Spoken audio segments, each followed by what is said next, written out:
সীমান্ত টিভি 24 এর পক্ষ থেকে আপনাদের সবাইকে স্বাগতম। খবর পড়ছি আমি সোহাগী আক্তার। মোবারক হোসেন চৌধুরী নাসিরের তথ্যচিত্রে বিস্তারিত। আখাউড়ায় বিএনপির উদ্যোগে ইফতার ও ঈদ সামগ্রী বিতরণ।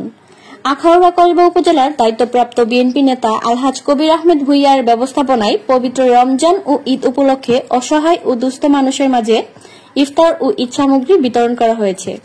রবিবার সকাল 10 ঘটিকার সময় উপজেলার মোগরা ইউনিয়নের আদমপুর মসজিদ মাঠে আয়োজিত এই বিতরণ কার্যক্রমে কয়েকশত নারী, পুরুষ ও শিশুর মাঝে পেঁয়াজ, আলু, সেমাই, চিনি, পোলাও চাল, ছোলা সহ বিভিন্ন নিত্য প্রয়োজনীয় সামগ্রী বিতরণ করা হয়। অনুষ্ঠানে সভাপতিত্ব করেন উপজেলা স্বেচ্ছাসেবক দলের সভাপতি জসিমউদ্দিন রাজু। প্রধান অতিথি হিসেবে উপস্থিত ছিলেন আখাউড়া উপজেলা যুবদলের আহ্বায়ক জাকির হোসেন। প্রধান বক্তা হিসেবে উপস্থিত ছিলেন আখাউড়া উপজেলা যুবদলের সদস্য সচিব মহসিন আহমেদ ভূঁইয়া।